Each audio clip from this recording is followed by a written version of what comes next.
You came in on budget, you came in on schedule, and the customer was thrilled. Now, all of us know that the odds of those three things happening are rare, but when they do, I think you've seen excellence. Welcome to Manage This, the podcast by project managers for project managers, and we're thrilled to have you joining us today. I'm Wendy Grounds, and in the studio with me is Bill Yates. If you would like to reach out to us, please leave a comment on our website or on social media. Your feedback helps us pursue project excellence, which is what we're talking about today. Oh, well played, Wendy. Yeah. We have the privilege of talking with Bob Jewell, and he wrote a book called Pursuing Project Excellence. Now, he'll tell you, this is just a small book. It's less than 100 pages. It's 6 ideas to improve your projects. And this comes from a guy who's had, 40 plus years experience in project management. Yes. He has spent 4 decades navigating the highs and lows of managing projects. He's worked with industry giants like GE, Toyota, Sherwin-Williams, as well as FedEx. He's the founder of the Omega Leadership Group, and he's helped many professionals sharpen their skills, and he's here to share his hard-earned wisdom. Hi, Bob. Welcome to Manage This. We're so excited to talk with you today. Thank you. Can you tell us about your journey into the world of projects? How did you begin in project management? Well, I wish I could tell you I had laid out a solid schedule, but I fell into it. So many schedules by accident. Yeah. I only meet a few people that actually plan this. And I think it's just ironic, isn't it? But I graduated from Ohio State University with a degree in engineering in 1980. And first of all, embarrassment to tell you that I went through an engineering program and never got a class on project management. I can tell you that I fixed that because later, when I got to serve with the ABET organization, ABET accredits. It stands for Accreditation Board for Engineering Technology, that writes the standards for accreditation for engineering schools. I made sure that changed. Believe it or not, there were civil engineering programs in the United States that didn't have requirements for project management. And you think of what a civil engineer does. I came out with a very unique engineering degree. Ohio State has a welding engineering degree. One of the only schools that has an ABET accredited degree in that field. So anyways, I went to work for a company that was a projectized company, meaning that's all they did was project work. They happened to build hydroelectric turbines all around the country and all around the world. They were one of really only 2 companies in the world that took on the big hydro projects. So, of course, immediately I'm thrust into the project world in the workplace and was responsible for a few projects. Eventually, some of those projects took me around the world, but luckily I was around a couple of people that had managed the projects for years, and they were really my first exposure to project management. And they said, if you ever get a chance, take a project management class. And I think it was, 1986 or 7 that I sat down and actually took a first class in it. And I remember just, again, saying, I wish I would have had this as part of my engineering degree. So that's kind of how I got exposed to it. At the time, we had just won a contract.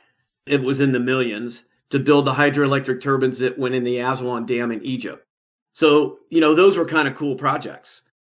Another project was down on the Alacura River that comes off the Andes Mountains in South Argentina. We got the hydroelectric turbine project for that. So, of course, I joke about this, but I'm one of the few people that actually can claim I've had dam projects.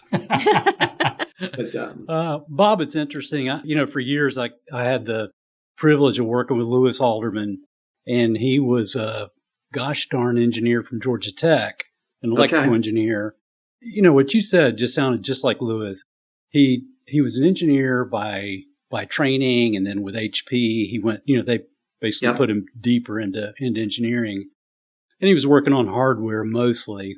And he said there was a beauty to project management. It just opened his eyes as he got exposed to more and more project management. The engineering part of his brain, similar to yours, things just click into place. There's a systematic approach to what you're doing that just really clicks into place. So I get what you're saying, and how you started. One thing that's unique with you, too, is the global experience that you've had and the opportunity to be in different countries and work in different areas. I'm sure that's certainly added some depth to your experience, especially at an early age in your career. Well, I remember asking one time how I got lucky enough to get one of the overseas assignments. And my boss told me that I met the one most important criteria. And I kept thinking, wow, that's like communication skills, leadership skills. It was, you had a passport, I know how to build great Gantt charts. And after I said all that, he looked at me and says, you're single. Okay, yeah. I ended up leaving that company because I thought I probably will never be other than single. It's funny, the Alacura project in South Argentina had started right before the Falkland Wars. The British were involved in that, but we were down there wondering if the Americans would get involved or not. And if they did, how would that affect our project? Because eventually the Argentinians quit sending us supply trains because they were routing all the trains to the coast. Mm-hmm. So one thing about being involved in world projects is many other things affect a world project other than maybe lack of resources. Mm-hmm. Who would think wars and politics would affect the projects you're involved in? They certainly do. Yeah. Yeah. And I don't know how you build those in the Gantt charts. Yeah. Okay. I'm holding a copy of Pursuing Project Excellence, 6 Ideas to Improve Your Projects. I really enjoy going through this. And one of the things that you do early on in there is you define excellence in project management. Just for our listeners, how do you define that? Well, first, let me make a comment about the book. My original title was going to be The Project Heretic. Yeah. But the problem that people told me is not everybody understands what a heretic is. And some people have a really bad thought about what it is. Right. And I gave an example in the book of Galileo being considered a heretic because he claimed everything revolved around the sun. And that wasn't the thought at that time. The thought at the time was everything revolved around the earth. So to me, a heretic was just somebody who espouses something a little bit different that maybe not everybody agrees with, but eventually proves to be true. Mm-hmm. But she talked me out of the title, but I still had to put it in the story in the intro. Yeah, I like that. Because even a good friend of mine said, aren't heretics people that are burned at the stake? Probably not the lasting impression you want to give a future project manager, right? That's true. Is that they'll get burned at the stake for what they say. To go back to your question about excellence, I think excellence is hard to define. It's almost something you don't realize until you see it. Mm. In project management, it's just like a lot of things coming together that you didn't think would come together with some hard work behind it. But if I had to really put a definition on excellence, it would be built around you came in on budget, you came in on schedule, and the customer was thrilled. Yeah. Now, all of us know that the odds of those 3 things happening are rare, but when they do, I think you've seen excellence. Yeah. On budget, on schedule, and most importantly, the customer walks away, thrilled with what you did. Sometimes they can be thrilled and you don't necessarily hit budget or schedule. But I think when you hit all 3 of those, and I've had 1 or 2 chances in my career to hit all 3 of those at the same time. Nice. At that point, you're kind of thinking, maybe I should retire. Right. Go out ahead. But then like all project managers, we turn around and try to do it again. Yeah. But early in my career, mediocrity just wasn't a word or an environment I wanted to be around. So I would just push and try to do things the best way I knew how to do them and try to get people around me to want to do that too. And I've learned later that not everybody pushes for that. Some people are just going to try to get through it. And maybe because they're busy schedule, other things going on. But, I was around some projects that weren't excellent, and those were hard to be around. They're the old fingers on the chalkboard projects. Yes. Yeah. Another thing to look at is also pitfalls. What are some common execution pitfalls that you've seen, and how can a project manager get around those? Let me maybe answer that question a little bit differently than maybe you expect. To me, the pitfalls in execution start with what happens before execution. There's always going to be surprises during execution. There's going to be risk events that you don't anticipate. There's going to be people that make changes. Those 2 things right there, to me, are the biggest pitfalls. There's always people that yank resources away when a project's underway because another project's taken priority. To me, the biggest pitfalls I see in execution are, frankly, really poor planning. And then you pay the price for that when you get into execution. The planning will pay off. As a consultant, where I saw pitfalls the most in execution was because of lack of or poor planning that was done prior. Other than the occasional changes and risk that are going to happen, unknown things that you really can't think or plan too much about. I remember a project where one thing that happened during execution that nobody anticipated was a technology change occurred. And so literally almost everything we had done up to that point was obsolete. And I remember thinking, well, the company surely is just going to stop this project because it really doesn't pay off to go forward if this new technology is basically going to obsolete, but they wouldn't let go of it for some reason. Wow. And I thought, why are you not letting go of this project? Yeah. So maybe that's another pitfall, is latching on to a project and not being willing to let go when things tell you to let go. Yeah. And there's times to let go of a project. Yeah, I mean, it may not be just technology change. It could be differing priorities, availability of resources, pandemics. I mean, but I still can't figure out why people find it hard to let go sometimes. Mm-hmm. Like we started this thing, the fuse is lit, so we've got to let it go to where it goes. No, we don't. No. Oh, we spent all this money. If we stop now, we're going to have to account for all this. I said, well, it's pretty easy to account for. It's not worth spending anymore. Bob, one of the contrarian stances that you take in the book is not liking the word scope. And I like what you had to say about that. So I want you to explain yourself. Why do you not like the word scope? So first of all, usually the first person that mentions scope in my room gets a little bottle of scope mouthwash. Yeah, that was good. Well, I found it's a word that many people have different definitions of. And even the Project Management Institute, I'm not sure about the current PMBOK, but I know the previous one had about 6 different definitions of scope. They had project scope, they had product scope, they had just scope, and then maybe 2 or 3 others. So what caused my concern about it is when I was in a meeting and people were using it, I could tell that not everybody in the room had the same definition.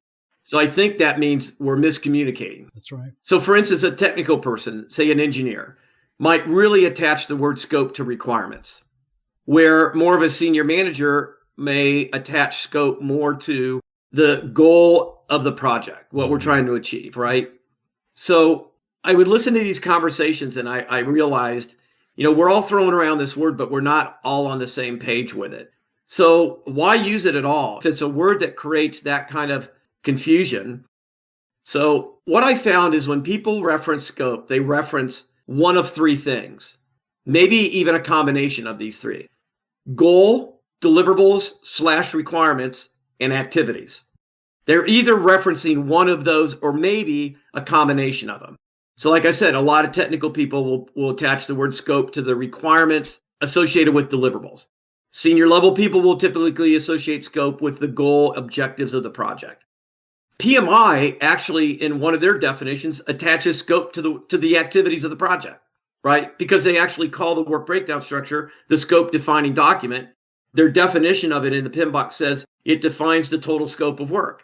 Well, then I'll meet people and say, no, the charter document defines total scope of work. So that's the kind of confusion that I saw in the field. I just decided not to use it. Why replace the word requirement with scope? Just say requirement. Why replace the word goal with scope? Just say goal. Why replace the word activities with scope? Just say activities. Right. Let's say I got activity creep, or I got goal creep, or I got requirement creep, right? You say scope creep, and I have no idea you don't know which one you're referring to, unless I know more about how you define the word scope. Would you agree with that confusion? Yeah. I do. It certainly makes sense to me. And I like your takeaway in the book on it. Your bottom line is, let's make sure the team is on the same page in terms of definitions. That's one of the beauties of, having teams get together and go through training together or have kickoff meetings is, you set those expectations and you clarify what things are going to mean. Yeah. And again, PMI really calls the work breakdown structure the scope defining document. I would disagree with that. I would say the charter is more in line with Webster's dictionary definition of scope. And the main purpose of the kickoff meeting is to really wrap your arms around the scope of the project, right? We're going to the moon and coming back. 3 astronauts are going to be involved in that. That's truly Webster's dictionary. We're having a picnic. Okay, is this a company-wide picnic for 700 people? Or is this a barbecue for 4 of your friends in the backyard? We need to understand that up front because that description has a big impact on the project. So yeah, I guess I'm not anti-scope. You just won't hear me use it. And if I hear it used, I'll usually call a timeout and say, Could you give me your definition? And I clarify. think I could have wrote a chapter in the book with all the different definitions of scope that I've heard. Yep. Velociteach is a community of hardworking team members here to support your growth and success. Insight is our project management mobile learning platform where you can prepare for your PMP certification or get better at your job by choosing from over 70 high-quality and engaging courses. These courses cover a variety of topics such as communication, leadership, status reporting, the work breakdown structure. Each course aligns with the PMI Talent Triangle, making earning PDUs easier than ever. Visit us at velociteach.com today to get started. Bob, won't you tell us what, in your opinion, are some of the undervalued tools or processes in project management? I always separate projects into two things, and I give these two things equal weight, the process side and the people side. So when we address that question, we have to look in both of those buckets, in my opinion. On the people side, I mean, there's a 4-hour conversation. So let's go to the process side for a minute. On the process side, my experience tells me work breakdown structure is the most underappreciated tool in project management. And my experience in actual projects tells me it's the most important tool. Now, I put a lot of emphasis on project charters up front, but that's because the charter, which in my opinion answers two questions: why are we doing the project? What specifically has to get created? So the goal and objectives and the deliverables and the requirements are addressed in the charter. Charter is important because if I'm going to accurately identify activities, I need to accurately know what the goal and deliverables and the requirements are. So the charter is important, but it's only important to me because the document that I create from that document, the work breakdown structure, is the most important document. And the case for that is very simple. If you don't know the activities in your project, you're going to have a hard time coming up with an accurate budget. You're going to have a hard time coming up with an accurate schedule. You're going to have a hard time coming up with an accurate understanding of the people and resources you need to get your project done. And I would say those are three major things you don't want to fall short on. Now, it may not be your fault that the work breakdown structure is not accurate. Yeah. It could be you're in a project where you don't understand 70% of the project. You don't even know you don't understand it. So I think you got to be really clear to people. And this is one of the things I've stressed a lot. Just because we're using project management doesn't mean we're hitting home runs. You can put great charters together and great work breakdown structures together and beautifully laid out schedules, but you could be very well in a project where you don't know 70% of what you don't know. And you're not going to discover that till the project's over with. I've had to give clients over the years that assessment and say, you know what? Even our best efforts, most of us, we're only identifying about 50% of the work. We don't even know what the other 50% is. Guess what? The good news is at the end of the project, we'll know 100%. That's so true. I mentioned the people side of the project. And one of the things I like about the work breakdown structure is I can tie really well the people side of the project into that by having my team build it. And that really creates buy-in to the project. My favorite way to build it, I get my team in the room. There's flip charts hanging on the wall that has each deliverable. I've got somebody in the room already assigned to that deliverable. Hopefully that's one of my team members, and hopefully they're a subject matter expert. And we just get out the Post-it notes and we just start thinking of activities that we need to do to get that deliverable done. We write them on Post-it notes and we put them up on the flip chart, and we may spend 2 days doing that and walk around the room and look at each other's deliverables to make sure we're not duplicating activities. But the way that I like to build the work breakdown structure also factors in the people side. And since I think it's the most important tool for the process side, I've tried to make it the most important tool from a people side. Okay. Yeah, I certainly agree with what you have to say in regards to the work breakdown structure. I think it is one of the keys to success, and really like that. Let me flip it. What do you think is an overrated tool in project management, or one that's used that's not understood? You know what my answer is going to be to this. It's this critical path stuff, right? Give me a break. I get people to show up for maybe a 2-day class, and at the first morning break of the first day, they come up to me in a very anxious way. When are we getting the critical path? when are you going to talk about that? I said, actually, after lunch tomorrow. Whoa, you wait that late to talk about critical path? I said, well, can't really talk about it till we get a kind of a schedule built, plan put together, a charter written, a work breakdown structure created. Oh, no, we don't do any of that stuff. We just like critical path. I'm saying it's overrated. My basis for that is the only time it's going to be accurate is if you're looking at 100% accurate work breakdown structure and you've 100% accurately sequenced everything and you 100% accurately put durations and start finish dates on everything. So what's the odds all that precursor is going to be accurate is probably slim to none. So I'm not saying it's not useful. It's definitely useful. But boy, I'm convinced there's people that have places in their house where they burn candles and worship critical path. Way too much value placed on that. I gotcha. Yeah. And what's funny is for many people, it's like the only thing they've ever heard about project management. Yeah. I mean, they haven't heard of a Gantt chart, but they've heard of critical path. And I think for some people, they don't think about all those important things that you have to do first to get to a schedule, to even plug in the attributes of all these tasks and activities to figure out what a critical path is. And, to your point, if you're not even agreeing on scope, if you don't have a work breakdown structure, how in the world can you think you're going to have some kind of estimate on these tasks that's even close to accurate? So, yeah. Again, I'm not saying it's not useful, even in a project where you don't believe you've identified all the activities. Clearly you can calculate a critical path, or the software will. Not saying it wouldn't be helpful in some decision making, but I think before you start getting too crazy with it, you have to confess it's not accurate because all of our inputs that are necessary to calculate it are seldom accurate. But I think people knew that up front. I wouldn't say it's not useful, but I meet people that, that seems to be their only focus. I remember having a fellow once who told me my definition on my slide said critical path. And after path, I put an S in parentheses. And he says, why is that S there? And I said, because you could have multiple critical paths in a project. He says, no, you can't. There's only one. I said, really? There can only be one. He says, yeah, there can only be one. So we did an exercise later in the class where the exercise ended up with 3 different critical paths. Yeah. I remember saying to him, I said, you got all 3 of these. So, do you see what I mean by there can be more than one? He says, oh, no, I'll fix it so 2 of those go away. Okay.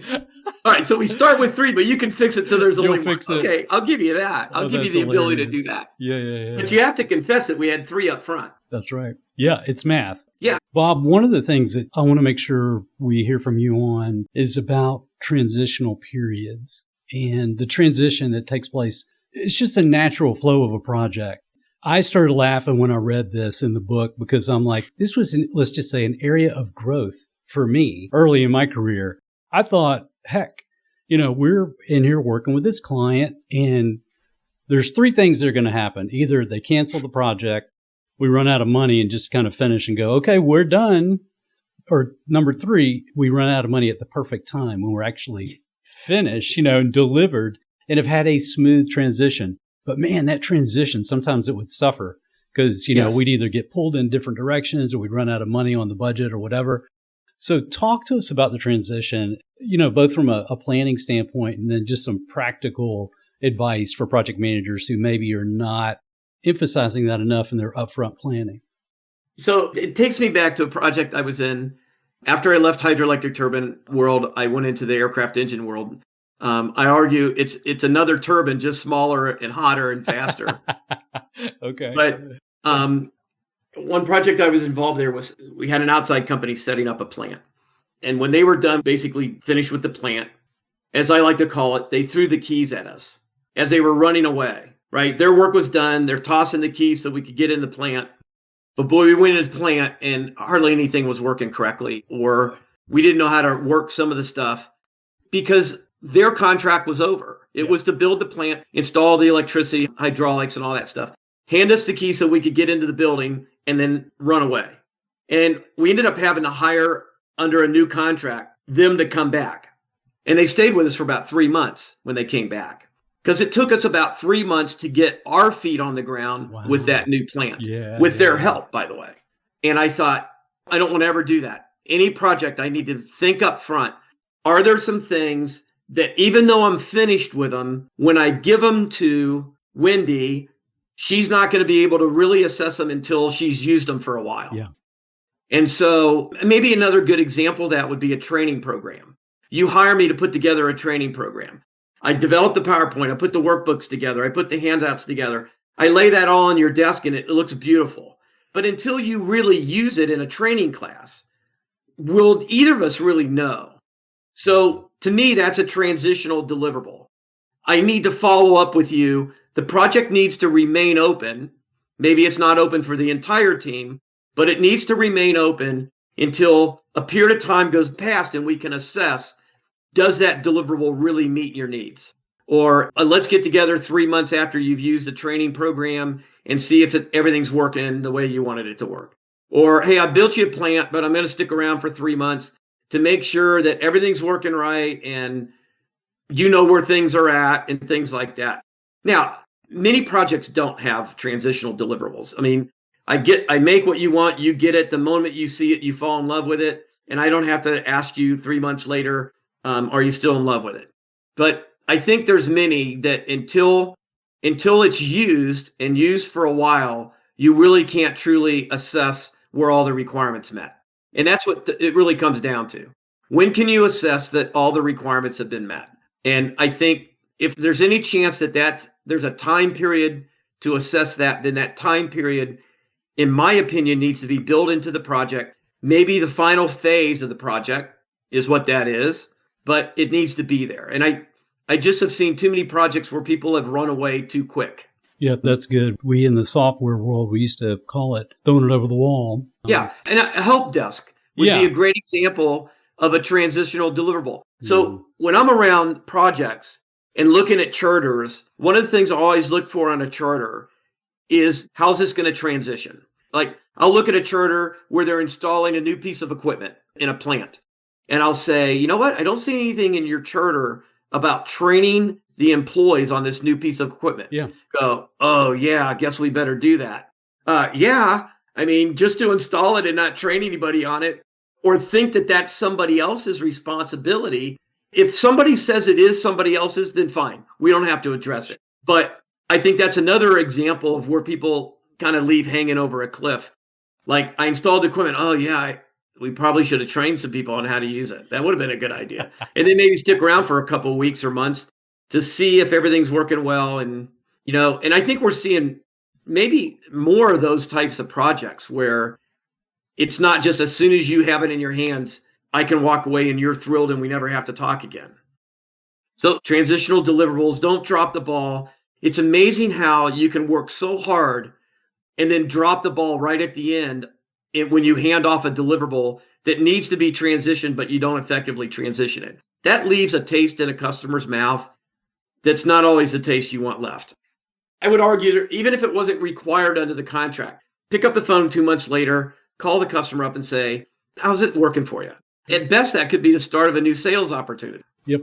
So, Bob, you challenged this common practice in project planning by stating that we should never build a schedule backwards. Why is that so problematic? Why don't you tell us why you build a schedule the other way? I think one of the most controversial things I say in the classroom is that I never build schedules backward. And I mean, I've actually had clients come up to me and say they would prefer me not to say that in a classroom. That was one of the things I learned from a mentor very, very early in my career. And I didn't understand why he was so adamant about it. He used to tell me that the only legitimate date in a project is the date you can start it. And that everything flows from that date based on natural sequences, durations, availability of resources, and things like that.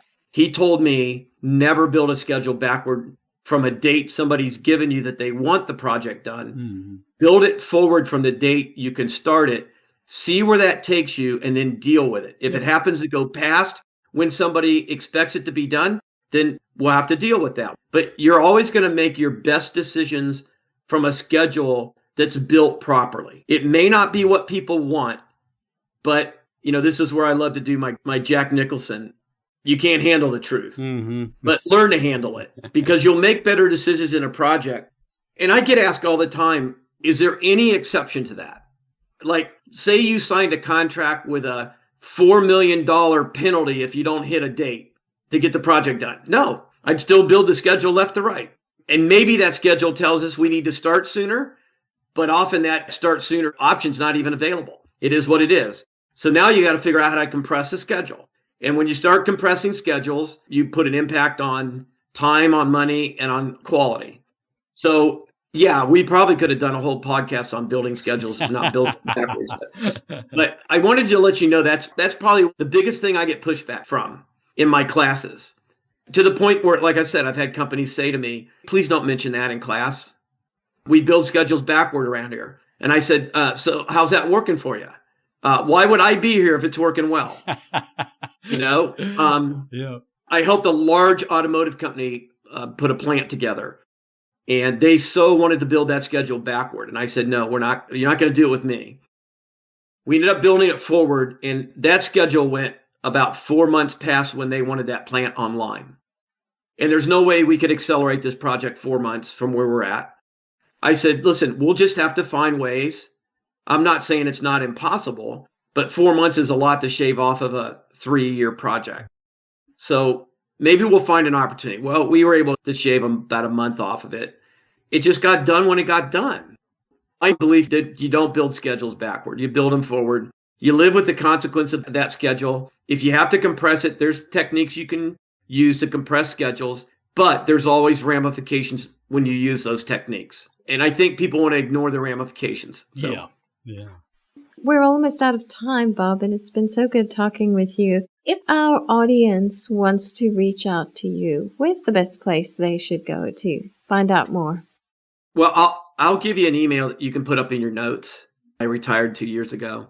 My wife doesn't believe that yet, but because there's still a few things I'm hanging around and doing. Yeah. But I'll leave you with my email, and people are welcome to get a hold of me via email. I've always donated the money from this book. There's a great group up in Middletown, Ohio. Everyone knows Middletown now because J.D. Vance came from Middletown, Ohio. There's a great place up there called Hope House, which is a ministry for down and out people. It does a wonderful job of getting those people off the street, getting them in an apartment there at the building. They have to have a job to be in one of those apartments. And so I've always donated the proceeds from the book to Hope House. I'm not going to retire off a $9 book that Amazon only splits half of it with me. So. That's fantastic that you're doing that. And again, thank you for putting it out there. Just putting on paper experiences that you've had and things that you've seen. Some of them are, you could say they're a little controversial, whatever. I like it. It really forces people to think. It's like when I read what you had to say about Critical Path. And I think our abuse of scheduling tools, it just totally made sense to me. I've seen people that they want to just chase after a schedule by just jamming information into it as quickly as possible and then saying, well, this is what the computer says. Yeah. What does your brain say? Let's step back a little bit. So I appreciate your approach with this, Bob, and your sharing it. Well, thanks so much. It was great. That's it for us here on Manage This. Thank you for joining us. You can visit us at velociteach.com, where you can subscribe to this podcast and see a complete transcript of the show. You've also earned your free PDUs by listening to this podcast. To claim them, go to velociteach.com, choose Manage This Podcast from the top of the page. Click the button that says Claim PDUs and click through the steps. Until next time, stay curious, stay inspired, and keep tuning in to Manage This.